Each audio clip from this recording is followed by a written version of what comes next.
The Stone estate had never known such panic. 18 of the world's finest doctors filled a nursery worth more than most people earn in a lifetime.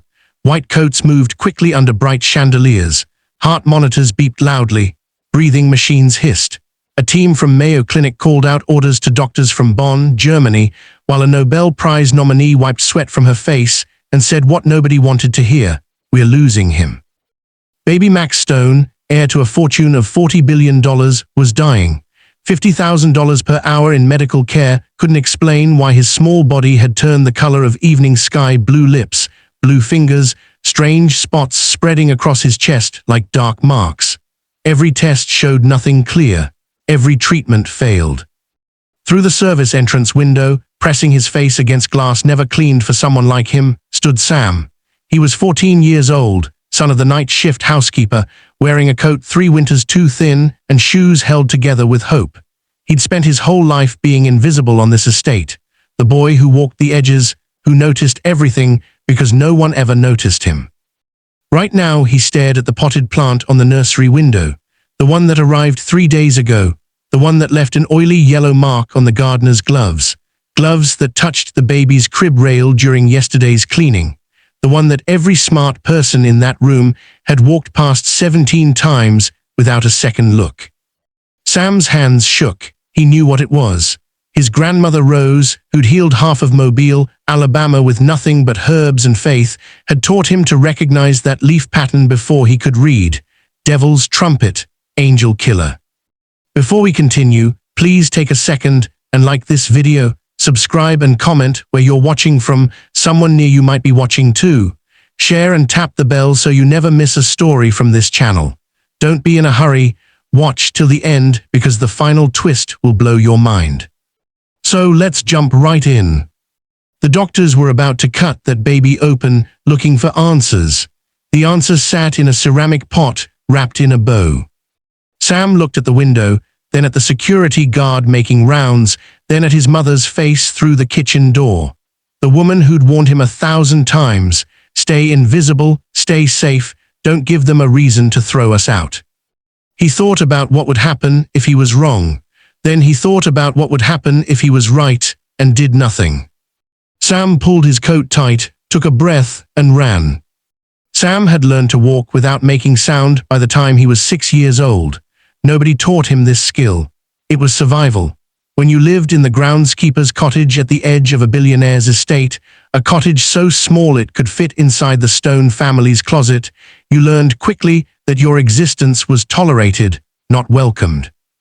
You learned to move like smoke, to breathe like a secret, to become so small, so quiet, so forgettable that the wealthy people floating through their marble lives never had to be bothered by the reminder that you were alive. His mother Kate had worked for the Stone family for 11 years. She started when Sam was just 3, scrubbing floors on her hands and knees, while pregnant women in expensive dresses stepped over her like she was furniture. She'd worked through 2 losses of Barbies before birth, sickness that nearly killed her, and the slow death of every dream she'd ever had for herself, all so Sam could have a roof and food.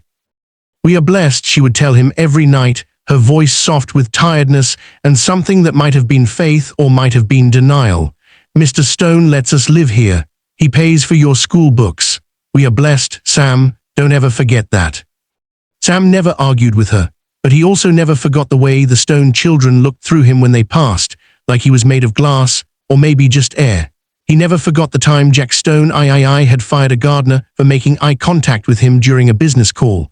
He never forgot the sign on the main house's service entrance: "Staff must use rear access. Visible presence on main grounds prohibited during family hours." Blessed sure. The Stone estate spread across 47 acres of perfect grounds in the hills outside Austin, Texas. There were gardens designed by famous landscapers, fountains brought from Bonn, Germany, and a hedge maze that had been featured in 3 magazines. There was a tennis court, a helicopter pad, and a swimming pool shaped like the family symbol. There was a 12-car garage filled with vehicles that cost more than most people's houses, and a wine cellar that held bottles older than Sam's grandmother would have been if she'd lived. Sam knew every inch of it, not because he was allowed to explore God, no, He knew it because he'd spent his entire life watching from the edges, from the tiny window of the groundskeeper's cottage, from behind the bushes when he was supposed to be walking to the bus stop, from the shadows of the service corridor when he snuck in to bring his mother her forgotten lunch. He mapped the estate in his mind the way other kids mapped video games. He knew which security cameras had blind spots. He knew which doors were left unlocked during the 3 o'clock shift change. He knew that Carter, the head of security, took a 20-minute smoke break behind the pool house every afternoon at 4:15. He knew these things because knowing them made him feel like he had some kind of power in a world that constantly reminded him he had none. But lately, Sam had been watching for a different reason. 3 months ago, Emma Stone had given birth to a baby boy, Max James Stone IV, the heir, the prince, the future of a family built on technology patents and medicine company purchases and the kind of wealth that most people couldn't even imagine. The baby had arrived with magazine covers and society announcements. A professional photographer had been hired to capture his first moments. A team of night nurses worked in 8-hour shifts. A food expert had been flown in from Sydney, Australia, to advise on Mrs. Stone's diet to ensure the best breast milk. Sam had watched it all from his usual place, the shadows. And somewhere along the way, something had shifted in his chest. He'd started timing his walks to school, so he passed the nursery window at sunrise when the nurse would hold Max up to see the morning light. He'd started staying near the kitchen entrance when he knew the baby would be taken for his afternoon walk through the gardens. He'd started feeling something he couldn't quite name, a strange, aching tenderness for this tiny person who had everything Sam would never have, but who also seemed so small, so fragile, so completely unaware of the weight of the crown he'd been born wearing. Maybe it was because Max was innocent. Maybe it was because Sam remembered what his grandmother Rose used to say, "Every child comes into this world pure, baby. What happens after that's on us." Or maybe it was because Sam understood in some deep way that he and Max were both prisoners of circumstances they hadn't chosen. Max would spend his life in a golden cage, performing for cameras and shareholders, and a father who saw him as a legacy rather than a person.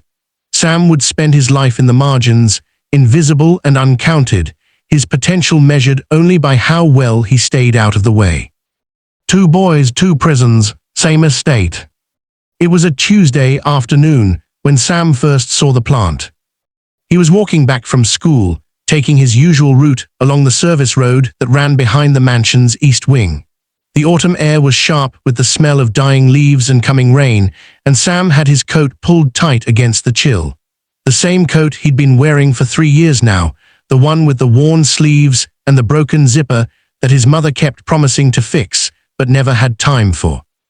A delivery van was parked near the service entrance. This wasn't unusual. The Stones received packages constantly, everything from rare wines to custom furniture to organic baby food flown in from Sydney. But something about this delivery made Sam slow his steps. The delivery man was carrying a plant. It was beautiful, Sam had to admit, about 2 feet tall with dark green leaves that seemed to shimmer with an almost oily shine. Pale bell-shaped flowers hung in delicate clusters, white with purple streaks like bruises on white china. The pot was wrapped in a gold bow, and a card was tucked among the stems. Old Mr. Bell, the head gardener, met the delivery man at the door. Sam watched from behind the bushes as Bell signed for the package, his weathered hands reaching out to steady the pot. And then Sam saw it. When Bell's fingers brushed against the leaves, they came away glistening with something, a residue. Yellowish and faintly sticky, like tree sap, but wrong somehow. Bell noticed it too. Sam saw him frown down at his gloves, rubbing his fingers together with a puzzled look. But then the delivery man said something, and Bell laughed, and the moment passed. He carried the plant inside, probably toward the nursery, where all the baby gifts were displayed. Sam was left standing in the shadows, with a strange unease coiling in his stomach. He knew that plant. He couldn't remember from where, not exactly, But something about those leaves, those flowers, that oily residue, it tugged at a memory buried deep in his mind. His grandmother's voice, maybe, from those summers he'd spent with her in Mobile, Alabama, before she passed. She taught him about plants the way other grandmothers taught their grandchildren about baking or knitting. She'd walked him through her garden, pointing out which leaves could heal and which could kill, which flowers were medicine and which were poison dressed in pretty colors. The devil's most beautiful work, she used to say, is always wrapped in something lovely. You have to learn to see past the beauty to the danger underneath. Sam stood there for a long moment, that unease growing heavier with every breath. He thought about going to find his mother.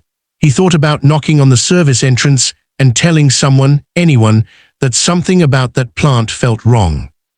But who would listen to him? He was nobody, the maid's son, the shadow boy. He didn't even exist in the stone's world except as a minor inconvenience to be managed. So Sam did what he always did.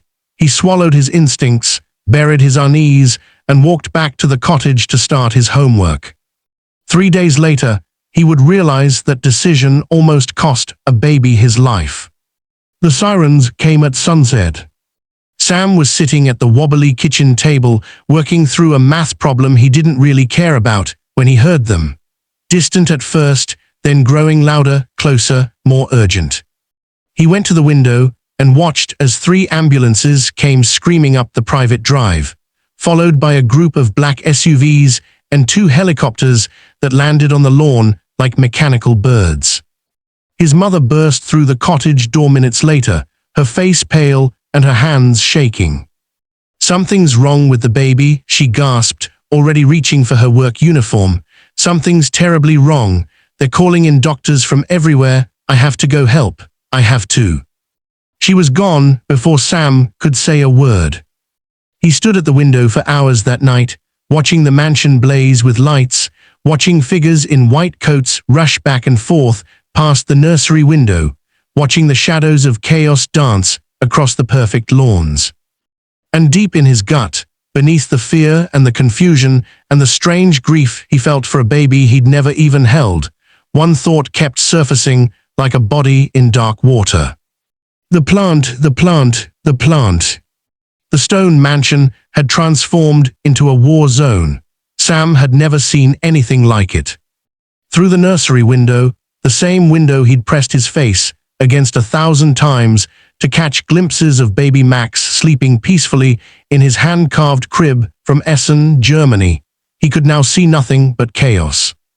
White coats everywhere, machines he couldn't name, blinking and beeping and screaming in electronic panic, hands moving with quick precision, injecting, adjusting, measuring, failing, always failing. He'd crept closer than he should have, much closer. The security teams were too distracted by the medical emergency to patrol their usual routes, and Sam had slipped through the hedge maze like a ghost, positioning himself behind the fountain where he had a clear view into the nursery's floor-to-ceiling windows. What he saw made his blood turn to ice. Baby Max, tiny precious Max, who Sam had watched learn to smile at the morning light, was the color of a bruise.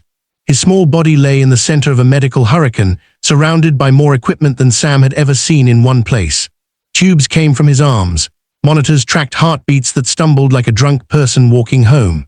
And his skin, God, his skin, was this terrible grayish blue, marked with a rash that seemed to spread even as Sam watched.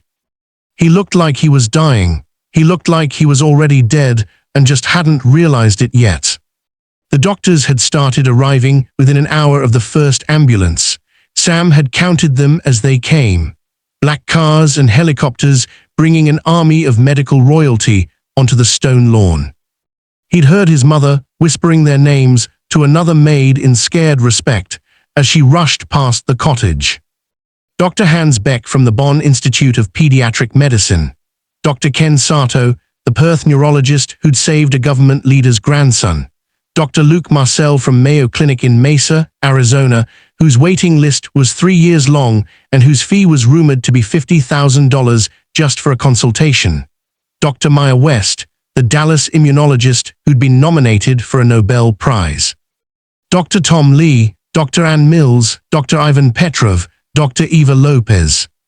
18 of them, 18 of the greatest medical minds on the planet, each one carrying degrees from schools Sam could never hope to attend, each one armed with knowledge that had taken decades and millions of dollars to acquire. 18 experts, and not a single answer. Sam could see them through the window, arguing now. Dr. Beck was pointing at a chart, while Dr. Marcel shook his head. Dr. Sato had stepped back from the group, her arms crossed, her face troubled. A younger doctor whose name Sam didn't know was running yet another blood test, while a nurse changed yet another IV bag. They were lost. Sam could see it in their body language, in the way their confident poses had begun to crumble as the hours passed. These giants of medicine, these masters of the healing arts, were standing in a $40 million nursery with every resource on earth at their disposal, and they had no idea why a 3-month-old baby was dying in front of them. Jack Stone stood in the corner of the room, and Sam had never seen a man look so broken. The billionaire who commanded boardrooms and crushed competitors and moved through the world like he owned it, which in many ways he did, was clutching his wife's hand with white-knuckled desperation. Emma Stone hadn't stopped crying for hours. Her expensive dress was wrinkled, her perfect makeup destroyed, her society page calm shattered into a million pieces on the Italian marble floor. Their baby was dying, and all their money couldn't save him. Sam watched the doctors cycle through their theories. Bacterial infection, they pumped Max full of medicines that did nothing. Viral inflammation, they tried antivirals that made no difference. Immune response, they gave medicines that didn't help anything. Genetic disorder, they ran tests that came back unclear. Allergic reaction, they shot him with epinephrine that might as well have been water. Each theory emerged with confidence and collapsed in confusion. Each treatment was done with precision and failed with cruelty. Sam watched it all through the window, his hands pressed against the cold stone of the fountain, his heart hammering against his ribs. Because he knew something they didn't.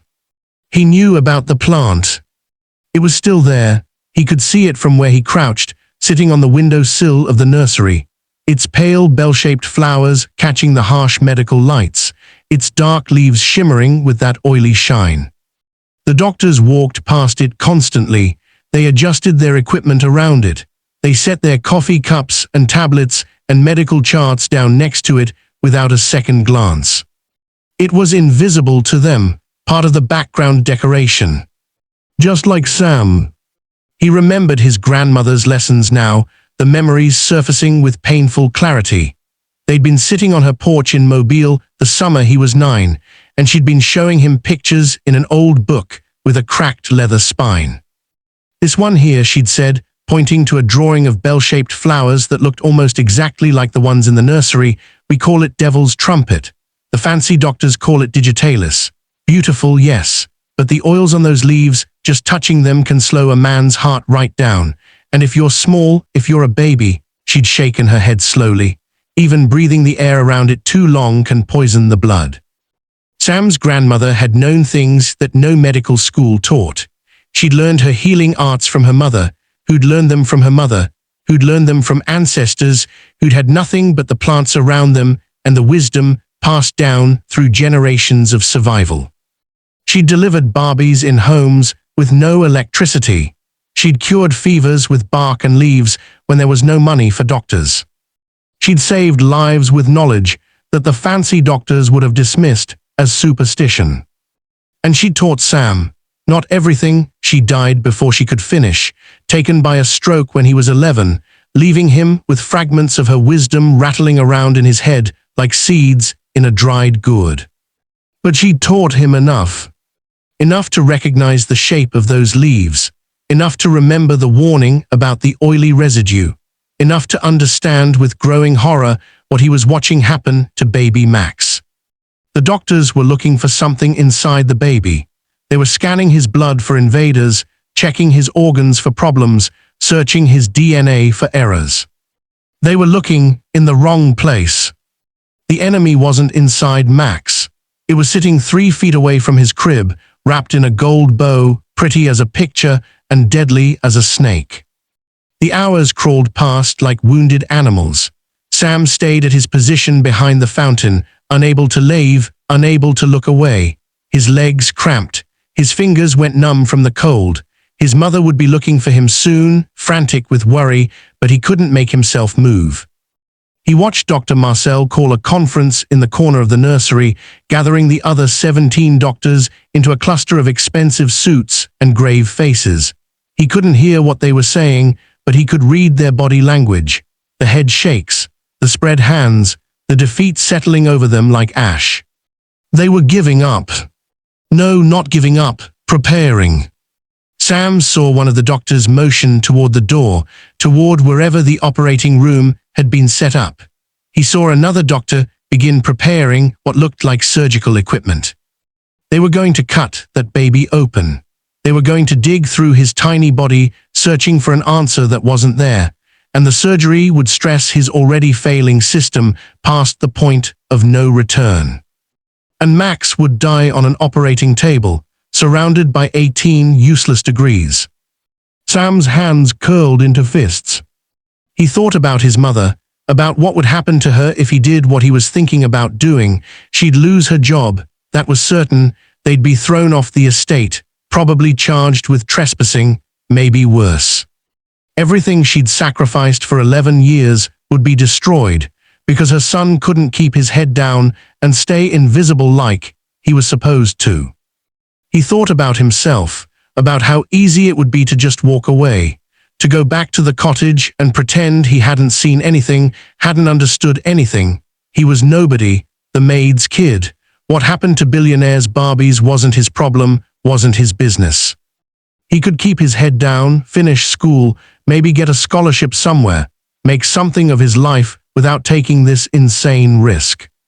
He thought about his grandmother, about the way she'd looked at him when she taught him about plants, about healing, about the knowledge that had been passed down through generations of people who'd had nothing but each other and the earth beneath their feet. This wisdom is your inheritance, she'd told him, not money, not land, this, what I'm putting in your head right now, promise me you'll use it when it matters. He'd promised. And then he'd spent years being ashamed of that inheritance, being embarrassed by the grandmother who'd never learned to read, who'd spoken with an accent that made people assume she was uneducated, who'd healed with herbs and prayers when real doctors used machines and drugs. He'd wanted to be modern, sophisticated, acceptable. He'd wanted to be anything other than the descendant of people who'd had to figure out their own medicine because no one else would help them. But right now, in this moment, that inheritance was the only thing that could save Max's life. And Sam was the only one who carried it. Sam looked at the nursery window one more time. Max's monitors were flatlining. The doctors were rushing now, shouting orders, preparing for emergency surgery that Sam knew in his bones would kill the baby faster than the poison already in his system. He thought about what his grandmother would do. And then Sam stood up from behind the fountain, stepped out of the shadows that had hidden him his entire life, and started running toward the mansion. He had no plan, no strategy, no idea how he was going to get past security, past the doctors, past Jack Stone himself. He only knew that he had to try, that if he walked away now and that baby died, he would carry the weight of it forever, that some things mattered more than staying safe, more than staying invisible, more than protecting a life that wasn't really living anyway. His feet pounded against the perfect grass. The cold air burned his lungs. Somewhere behind him, a security guard shouted in surprise. Sam didn't stop. He was done being a shadow. Sam hit the service entrance at full speed. The door was unlocked, thank God for small mercies and distracted staff, and he burst through it into the chaos of the kitchen.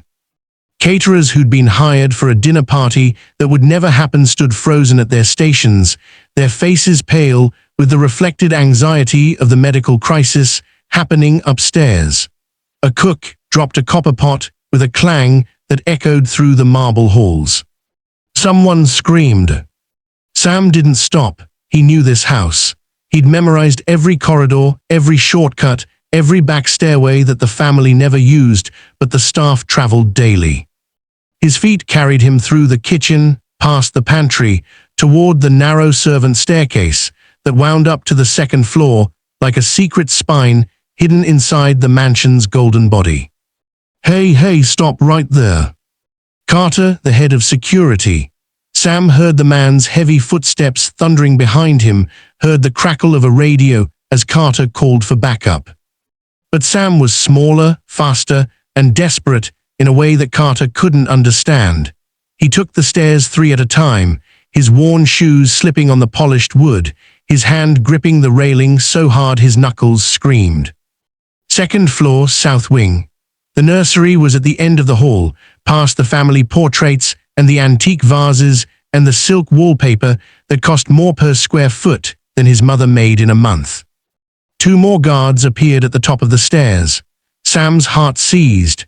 They were big, both of them, with shoulders like refrigerators and faces that said they'd been waiting their whole careers for a chance to tackle someone. They spread out, blocking the hallway, arms extended like they were herding cattle. "Son, you need to stop right now," one of them said, his voice carrying that false calm that adults used when they were about to do something violent. "You're trespassing on private property. Whatever's going on, we can talk about it, but you need to." Sam faked left. The guard bit. He lunged in that direction, his massive body committed to the movement, and Sam spun right, ducking under the second guard's grasping arms with a move he'd learned dodging bullies in the school hallway. He felt fingers brush his coat, that old worn coat with the broken zipper, and then he was past them, sprinting down the corridor toward the nursery door. The nursery door was closed. Sam could hear voices on the other side, urgent, overlapping medical talk he didn't understand, mixed with the steady electronic wail of machines losing their battle. He didn't knock, he didn't hesitate. He grabbed the handle and threw the door open with enough force to send it crashing against the wall. 18 heads turned toward him. 18 faces showed shock, then confusion, then outrage. The room smelled like hospital cleaner and fear and something else, something sweet and faintly rotten that Sam recognized immediately. The plant, its poison was in the air itself, had been slowly filling the nursery for days. "What the hell? Security, security. Who is this kid? Get him out of here." The voices crashed over him like waves, but Sam's eyes were fixed on one thing only, the crib in the center of the room, surrounded by machines and monitors and men in white coats who'd already started to turn back to their work, dismissing him as a minor disruption to be handled by others. Max lay in that crib, his tiny chest barely moving, his skin gone from blue to gray like a winter sky right before a storm. The rash had spread across his entire body now, an angry pattern of raised welts that the doctors had tested and analyzed without understanding. He was dying, minutes now, maybe less. Jack Stone stepped forward, his face a mask of grief and rage and desperate confusion. "Who are you? How did you get in here? Guards, get this boy out of my son's room immediately." The guards were already on Sam. He felt hands grip his shoulders, felt himself being lifted off his feet, felt the world tilting as they started to drag him backward toward the door. "The plant," Sam screamed, fighting against the grip with everything he had. "It's the plant, the one on the window sill, it's digitalis, it's poison." The guards didn't stop. Of course they didn't stop. He was just a kid, a poor kid in a dirty coat, screaming nonsense in a room full of the greatest medical minds in the world. Why would anyone listen to him? "Please," Sam's voice cracked, broke, reformed into something raw and pleading. "My grandmother, she taught me about plants. That one is devil's trumpet. It's toxic. The oils get on everything they touch, and the baby's been breathing it for days. You have to get it out of here, you have to." "Remove him," Jack Stone said coldly. "Now." Something inside Sam snapped, not broke, snapped. like a rubber band stretched too far, like a bone pushed past its limit. He'd spent his entire life being invisible, being quiet, being good. He'd swallowed his voice 1,000 times, bitten back his opinions, made himself small so that the wealthy and the powerful wouldn't be troubled by his existence. And where had it gotten him? Here, being dragged out of a room by guards while a baby died because no one would listen to the maid's son. Sam went limp in the guard's arms, a trick he'd learned from watching nature documentaries, how prey animals sometimes played dead to confuse predators. The guard's grip loosened just slightly, their bodies adjusting to what they thought was surrender. Then Sam twisted. He dropped his weight suddenly, slipping downward through their grasp like water through fingers.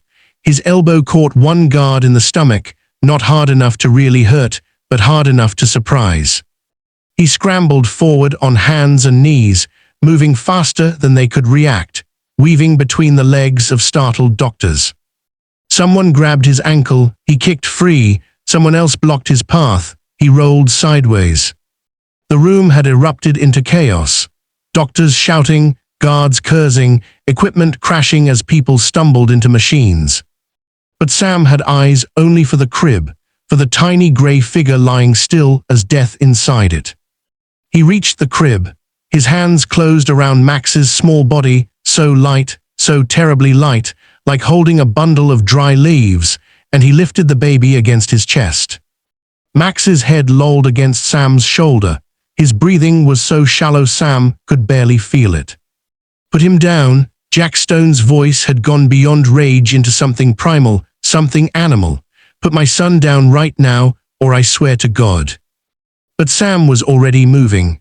Not toward the door, the guards had that blocked. Toward the bathroom. The attached bathroom that he knew existed because he'd seen the blueprints once, left carelessly on the kitchen counter by an architect making renovations.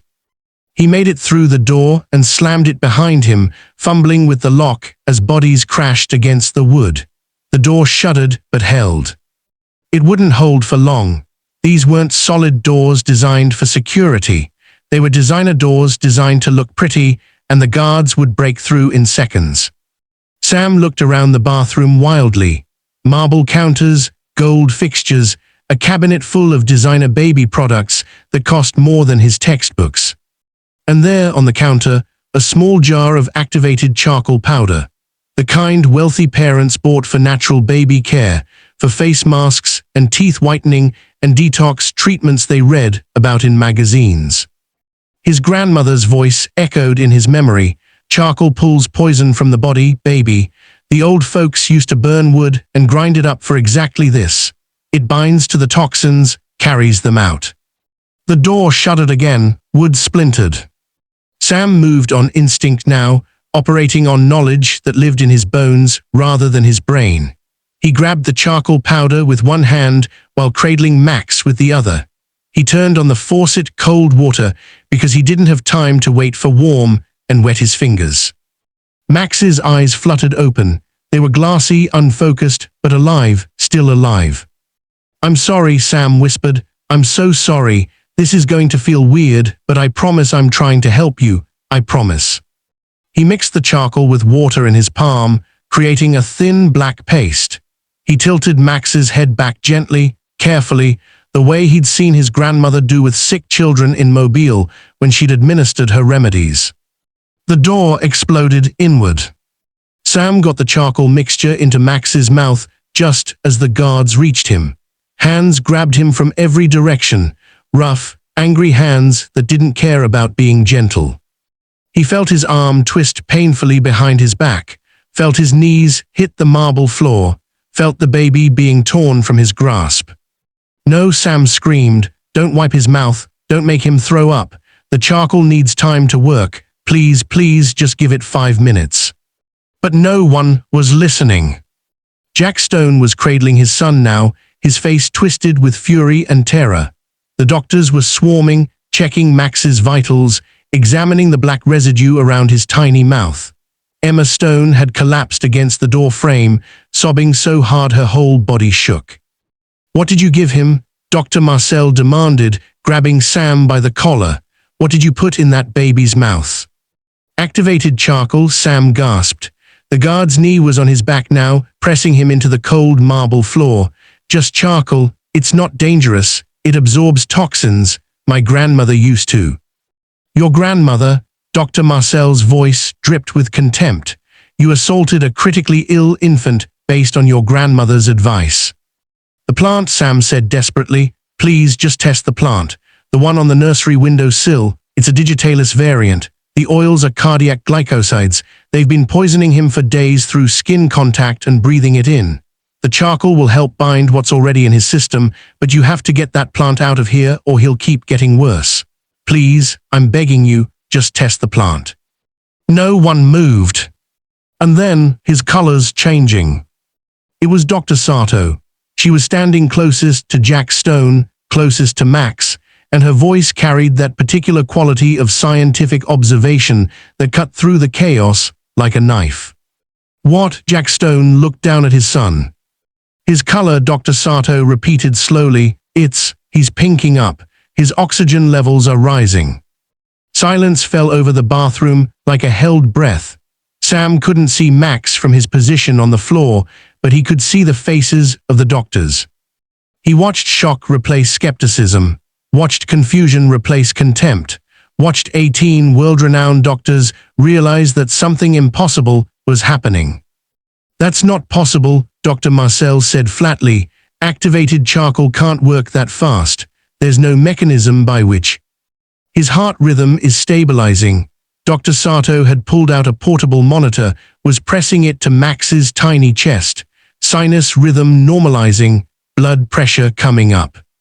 The rash, Emma Stone whispered. Oh my God, look at the rash. Sam couldn't see, but he heard the gasps that told him everything. The angry welts were fading. The poison that had been strangling Max's system was being bound, neutralized, pulled away by the simple black powder that Sam's grandmother Rose had kept in her kitchen cabinet next to the flour and the sugar. Get off him, Jack Stone said quietly. The guard's knee pressed harder into Sam's back. I said get off him. Jack Stone's voice was different now. The rage was gone, replaced by something Sam couldn't identify. Get off that boy right now. The pressure on Sam's spine released. He stayed where he was for a moment, afraid to move, afraid to hope. Then slowly, painfully, he pushed himself up to his knees. Jack Stone was staring at him. Max was staring at him too, the baby's eyes clear now, focused, tracking Sam's face with something that might have been recognition. The plant, Sam said one more time, his voice barely above a whisper. Please, just test the plant. Dr. Marcel walked out of the bathroom. 2 minutes later, Sam heard him shout from the nursery, get a contamination team in here now. Everyone who touched that plant needs to scrub their hands, and someone call the poison center. I need everything they have on digitalis toxicity. Sam closed his eyes. It was over, one way or another, it was over. Max was going to live. And Sam had no idea what was going to happen to him next. The next 6 hours passed in a blur of fluorescent lights and hushed voices. Sam sat in a chair outside the nursery, not the servants' quarters, not the security office, not a police interrogation room. A chair right there in the hallway where anyone walking past could see him, where Jack Stone had personally told him to wait. No one had put him in handcuffs, no one had called the police. No one had dragged him off the property or threatened to press charges or done any of the things Sam had been certain would happen the moment he'd crashed through that service entrance door. Instead, they brought him water, a sandwich, a blanket when one of the nurses noticed he was shivering. He didn't understand any of it. Through the nursery doorway, he could see Max sleeping peacefully in his crib. The baby's color had returned to normal warm brown skin instead of that terrible deathly gray. His monitors beeped steadily now, tracking vital signs that climbed stronger with every passing hour. The army of doctors had thinned to just 3, running final tests, conferring in low voices, occasionally glancing toward the hallway where Sam sat wrapped in a blanket, that probably cost more than his entire wardrobe. Dr. Sato had been the first to apologize. She'd come out of the nursery around midnight, her face drawn with exhaustion and something that looked like shame. She'd stood in front of Sam's chair, looked at him for a long moment, and then bowed her head. "I was wrong," she said simply. "We were all wrong. You saw what we couldn't see, and you saved that child's life. I'm sorry we didn't listen." Sam hadn't known what to say. He'd mumbled something, "Thank you, maybe," or "It's okay," and Dr. Sato had nodded once and walked away. The investigation began before dawn. Jack Stone had called in a private security firm, not the guards who patrolled his estate, but a team of former FBI agents and evidence specialists who arrived in unmarked vehicles and set up a command center in the mansion's south wing. Sam watched them work through the windows, unpacking equipment, photographing the nursery, carefully removing the plant in a sealed container. Around 6 in the morning, a detective approached Sam's chair. "Mr. Stone wants to speak with you," she said, her voice neutral, professional. "Are you up for that?" Sam's stomach tightened. This was it. The moment when the gratitude would end and the reality would begin. The moment when Jack Stone would remember that Sam was still a trespasser, still a nobody, still the maid's son who'd broken into his home and put his hands on his infant child without permission. "Yes, ma'am," Sam said, because what else could he say? She led him down the corridor, past the family portraits and the antique vases he'd sprinted past hours earlier, past the servant staircase where he'd dodged the guards, past 100 small reminders of the invisible barriers he'd spent his whole life never crossing. Jack Stone was waiting in his study. Sam had never been inside this room. He'd glimpsed it through doorways, seen the floor-to-ceiling bookshelves and the massive mahogany desk and the windows that overlooked the gardens where Sam's mother sometimes worked. But standing here now, surrounded by more wealth than his entire extended family would earn in 10 lifetimes, he felt smaller than he'd ever felt before. "Sit down, Sam."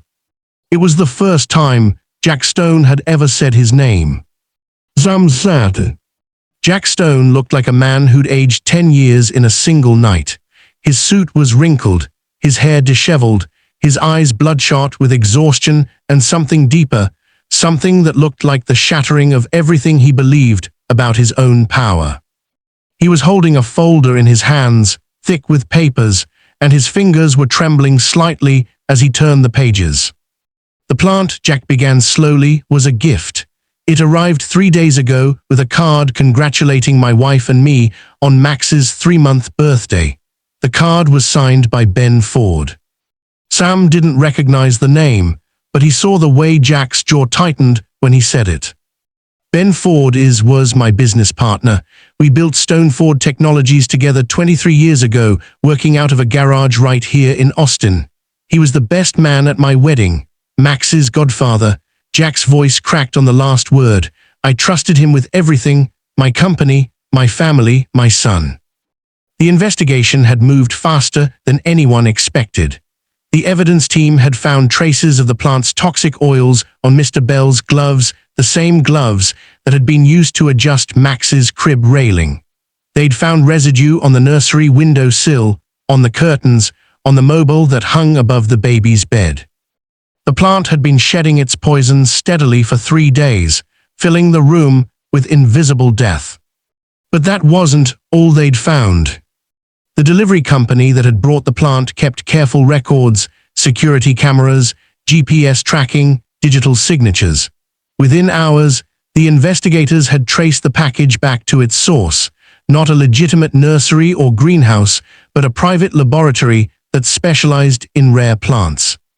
The laboratory was owned by a shell company. The shell company was funded by accounts opened in Reno, Nevada. The accounts had been opened by Ben Ford. "He wanted my son dead," Jack said, and his voice was barely human anymore.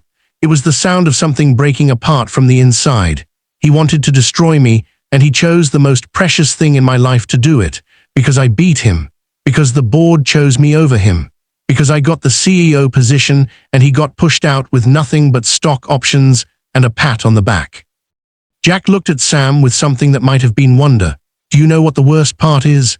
The doctors would never have figured it out. Never. They were so focused on their blood tests and their imaging scans and their genetic analyses, so certain that the answer had to be something complex, something that matched their training, that they never once looked around the room, never once asked what had changed in Max's environment, never once considered that the simplest explanation might be the right one. He paused, but you did. Sam shifted uncomfortably in his chair.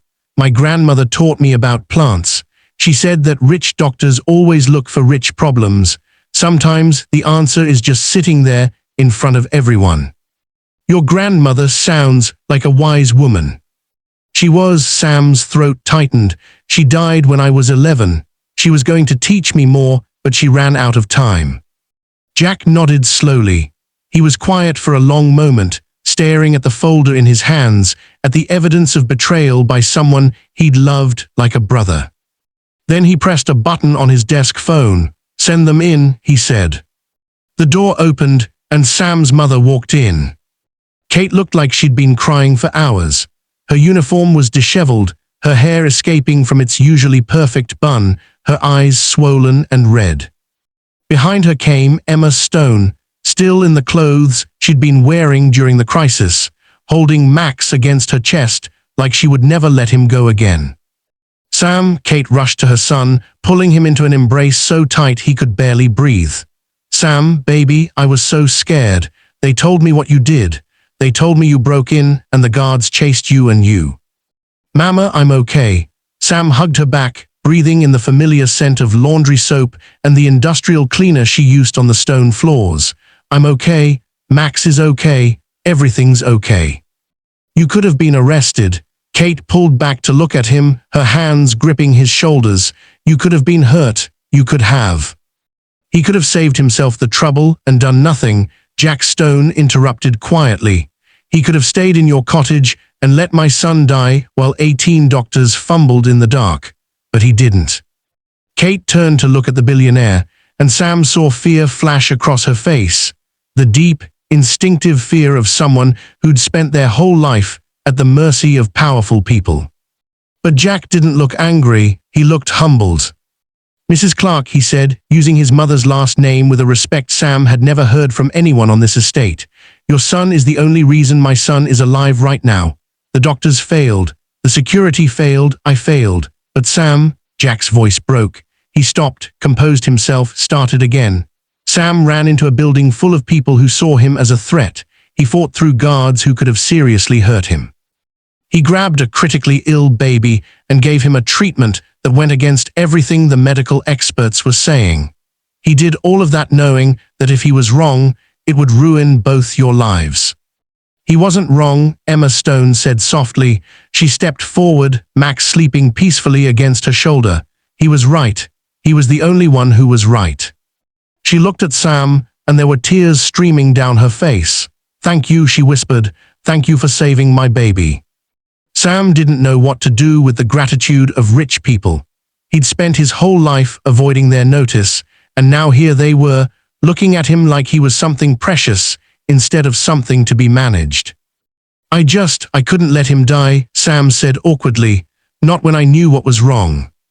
Not when I could do something about it. That's exactly the point, Jack said.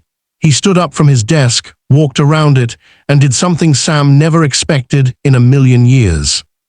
He knelt down in front of Sam's chair, a billionaire on his knees, looking up at the maid's son. I've spent my entire life believing that money and education and connections were the only things that mattered, Jack said. I built walls around this estate to keep out the people I thought were beneath me. I hired guards to protect my family from threats I imagined in the shadows. And the whole time, the real threat walked right through my front door in a pretty pot with a gold bow. And the only person who could see it was the boy I'd taught my staff to ignore. He reached out and took Sam's hand. I was wrong about so many things, and I don't know how to make that right, but I'm going to try. Ben Ford was arrested the next morning. Sam watched it happen from the nursery window, watched the police cars roll up the driveway, watched the man who tried to murder a baby get led away in handcuffs, while camera flashes exploded around him. The story had leaked somehow, and news vans were lined up along the estate's edge, reporters shouting questions that no one answered. But the arrest was only the beginning. Jack Stone didn't just want justice, he wanted complete destruction.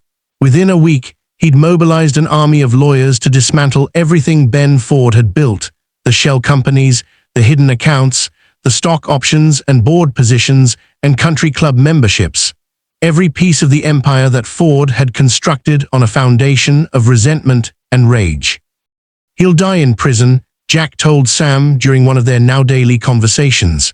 The billionaire had taken to seeking Sam out, asking him questions about plants and healing, and the grandmother who'd taught him things that medical schools didn't know. "The charges are attempted murder of an infant. Even white-collar criminals don't survive that." Sam nodded. He still wasn't entirely comfortable in Jack's presence, still felt the weight of the class divide that had defined his entire life. But something had shifted between them, something real. "What happens now?" Sam asked. "To the estate, I mean, to everything." Jack smiled, a tired smile, but a real one. "Now," he said, "we tear down the walls." He meant it literally. Over the following weeks, Sam watched as construction crews dismantled the fences that had surrounded the Stone property. The guard towers came down. The staff-only signs disappeared. The service entrance was sealed, and a new main entrance was built, one that everyone used, regardless of their position. But Jack wasn't done. "There's going to be a medical center," he announced at a press conference that Sam watched from the crowd, standing between his mother and Emma Stone. "A free clinic open to everyone in the community, focused on accessible care and traditional medicine. It's going to be staffed by doctors who know how to listen, who know how to look at the whole picture instead of just the test results." He paused, and his eyes found Sam's in the crowd. "It's going to be called the Rose Clark Wellness Center, named after the woman who taught her grandson the knowledge that saved my son's life." Sam's vision blurred. His grandmother's name on a building. A real building where real people would receive real help because of something she'd taught him on a porch in Mobile 12 years ago. Kate was crying beside him, not the scared tears he'd seen so many times before, tears of worry about rent and job security and whether they'd make it through another month. These were different. These were the tears of someone who just realized that their sacrifices had been worth something. "There's one more thing," Jack said into the microphones. He announced the scholarship fund, full tuition to any university in the world for Sam and any future children Kate might have. He announced the house, not the groundskeeper's cottage, but a real house on the property, with Sam's name on the deed alongside his mother's. He announced a position for Kate on the board of the new medical center, with a salary that made her gasp when she heard the number. But for Sam, the most important announcement was smaller, quieter. Something Jack said to him privately after the cameras had left and the reporters had filed their stories. "I'm setting up an apprenticeship," Jack said, "with the best botanical researchers in the world. If you want it. So you can learn everything your grandmother didn't get the chance to teach you, so you can become the kind of healer she was raising you to be."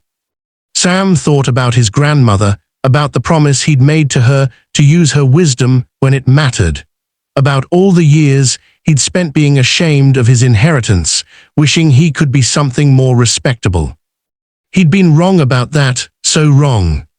His grandmother's knowledge wasn't something to overcome.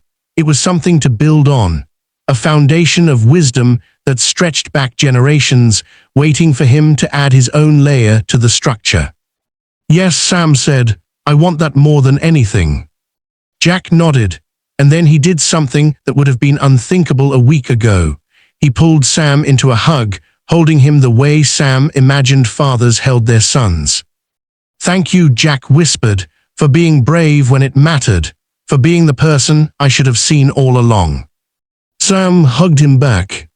He wasn't invisible anymore. 1 year later, Sam stood in front of a building that bore his grandmother's name. The Rose Clark Wellness Center gleamed in the afternoon sun, its glass walls reflecting the gardens that surrounded it. Gardens that Sam himself had helped design, filling them with the medicinal plants his grandmother had taught him to recognize. Lavender for anxiety, chamomile for sleep, echinacea for immunity. And in one carefully controlled greenhouse, a collection of toxic specimens behind locked doors, used to train the next generation of doctors to see what 18 experts had once missed. Today was the grand opening. Sam tugged at the collar of his new suit, a gift from Emma Stone, tailored to fit him perfectly, made from fabric softer than anything he'd ever worn. He still wasn't entirely comfortable in clothes like these. Part of him probably never would be. But he was learning that discomfort wasn't always a bad thing. Sometimes it meant you were growing into a new version of yourself. "You ready?" His mother appeared beside him, and Sam's breath caught the way it always did when he saw her now. Kate Clark had transformed over the past year, not just her clothes, though those had changed too, the worn uniforms replaced by professional clothing that matched her new position, but something deeper. The constant tension in her shoulders had eased, the worry lines around her eyes had softened. She stood straighter now, spoke louder, took up space in a way she never had when she was just the maid. She was the director of community outreach for the wellness center. She had an office with her name on the door.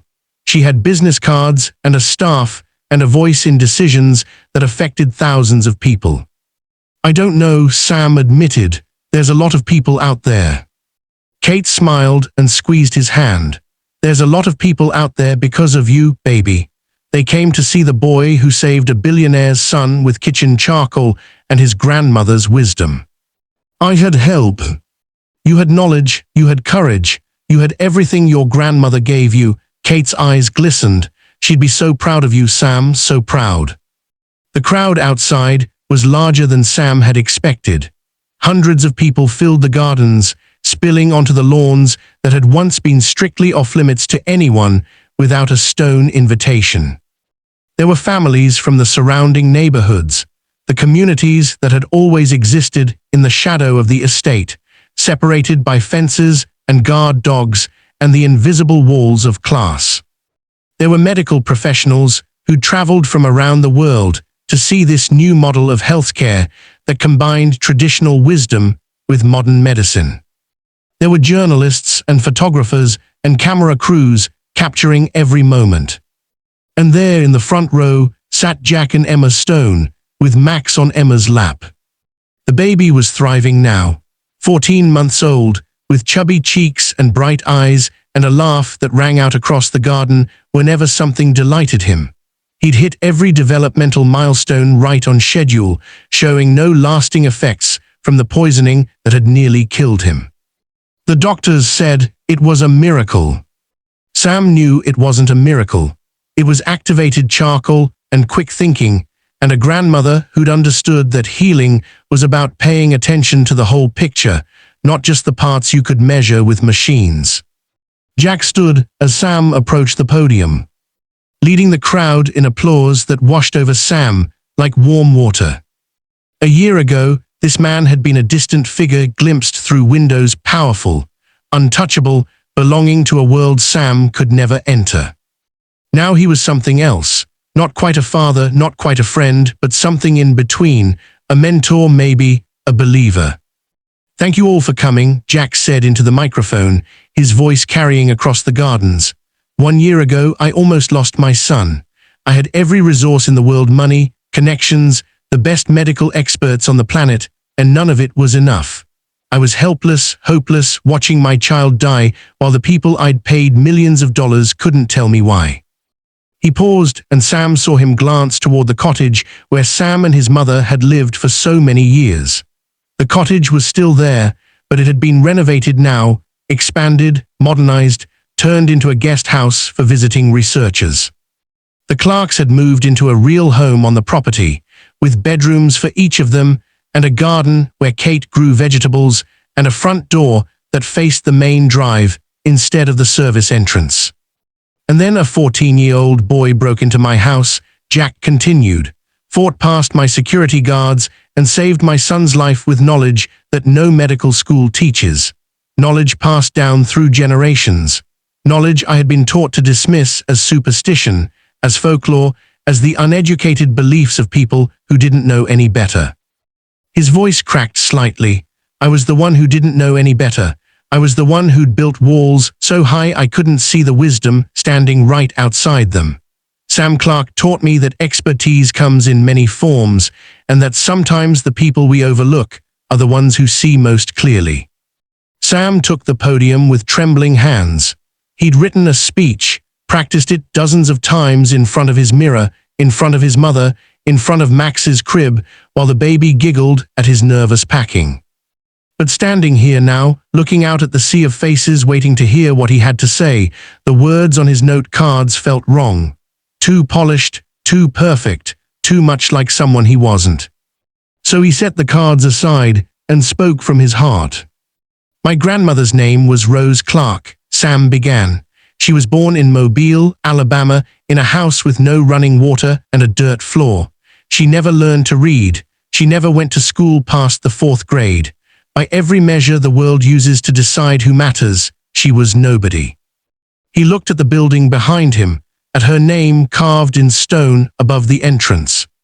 But she saved more lives than most doctors ever will. She delivered Barbies for mothers who couldn't afford hospitals. She treated fevers with herbs when there was no money for medicine. She sat with dying people and held their hands and gave them dignity when they had nothing else. She knew things about plants, about the body, about healing, that she learned from her mother, who learned from her mother, who learned from generations of people who had to figure out how to survive when no one else would help them. Sam's voice steadied as he spoke. The nervousness was fading, replaced by something stronger, pride maybe, or purpose. She used to tell me that our knowledge was our inheritance. Not money, not land, not fancy degrees, just what she put in my head and what I would put in my children's heads someday. She said that knowledge was worth more than gold because no one could ever take it away from you. He thought about the night he'd broken into the mansion, the terror and the certainty and the desperate prayer that he wasn't wrong. For a long time, I was ashamed of that inheritance. I wanted to be modern, sophisticated. I wanted to fit in with a world that looked down on people like my grandmother, that called her knowledge superstition and her wisdom ignorance. I thought that if I could just be smart enough, educated enough, impressive enough, I could escape where I came from. He shook his head slowly. I was wrong. Where I come from isn't something to escape. It's something to build on. The knowledge my grandmother gave me saved a baby's life when 18 doctors with degrees from the best universities in the world couldn't figure out what was wrong. That's not despite my background. It's because of it. Because my grandmother taught me to look at the whole picture. To pay attention to the environment, not just the symptoms. To trust what I could see with my own eyes, even when experts were telling me I was wrong. Sam looked out at the crowd and saw faces that mirrored his own journey. There were kids from the neighborhood, kids in second-hand clothes, kids who walked to school past mansions they'd never enter, kids who'd been taught by 1,000 small moments that they were less than, not enough, invisible. They were looking at him now with something in their eyes that made his chest tight. Hope maybe, or recognition. He spoke directly to them. I know what it's like to feel invisible, to walk through the world like you're made of glass, like the people with money and power could look right through you without ever seeing who you really are. I know what it's like to believe that your poverty makes you nothing, that your circumstances define your worth, that the only way to matter is to become someone completely different from who you were born to be. Sam's voice grew stronger, but I'm standing here today to tell you that's a lie. The things that make you different, your background, your culture, your family's knowledge, the lessons your grandmothers taught you, those aren't weaknesses to overcome. They're strengths to build on. They're perspectives that the world needs. Insights that no amount of money can buy. Wisdom that gets passed down through generations of people who figured out how to survive and thrive when everything was stacked against them. He gestured to the wellness center behind him. This building exists because a boy from a groundskeeper's cottage knew something that 18 doctors didn't. It exists because knowledge matters, no matter where it comes from. And it's going to be a place where all knowledge is valued, where grandmother's remedies sit alongside surgeons' techniques, where we listen to patients instead of just testing them, where no one is invisible and no one's wisdom is dismissed. Sam took a deep breath. My grandmother used to say that healing isn't just about fixing what's broken in the body. It's about seeing the whole person, their history, their environment, their community, their soul. It's about treating people with dignity, whether they're billionaires or housekeepers. It's about remembering that we're all connected, all part of the same human family, all deserving of care and attention and respect. He looked at Jack Stone, at his mother, at baby Max bouncing happily on Emma's lap. That's what this center is going to be about. That's what my grandmother's legacy is going to mean. Not just a building with her name on it, but a new way of thinking about who gets to be an expert, whose knowledge counts, and how we take care of each other. Sam smiled, a real smile, the kind he used to hide behind walls of invisibility. My name is Sam Clark. I'm the maid's son, and I'm going to spend the rest of my life making sure that no one like me ever has to feel invisible again. The applause started somewhere in the back and rolled forward like thunder. Sam stood at the podium, overwhelmed, as hundreds of people rose to their feet. He saw tears on faces he didn't recognize, saw children clapping with wild enthusiasm, saw his mother sobbing openly while Jack Stone put a steadying hand on her shoulder. And then Max Stone did something that silenced the entire crowd. The toddler squirmed out of his mother's arms, dropped to the ground on unsteady legs, and began walking tottering, really, with that uncertain gait of a child just learning to trust his own feet. Emma reached for him, but Jack held her back, watching with an expression of wonder as his son navigated through the forest of adult legs. Max walked straight to Sam. He stopped at the edge of the podium, looked up with those bright eyes that had once been clouded with poison, and raised his chubby arms in the universal gesture of children everywhere. Up, pick me up. Sam stepped down from the podium and lifted Max into his arms. The baby immediately snuggled against his chest, one small hand fisting in Sam's new suit jacket, utterly content. Sam, Max said clearly, his first real word besides Mama and Dada, Sam. The crowd lost its mind. Sam held the baby close, feeling Max's heartbeat against his own, strong and steady and alive. This child who had almost died in his arms was now saying his name, reaching for him, trusting him completely. This was what mattered. Not the fancy building or the scholarship or the house, with his name on the deed. This, a life saved, a connection made, a bridge built between two worlds that had never been meant to touch. Sam looked at the wellness center with his grandmother's name on it. He looked at his mother, standing tall and proud for the first time in his memory. He looked at Jack Stone, the billionaire who'd learned to kneel.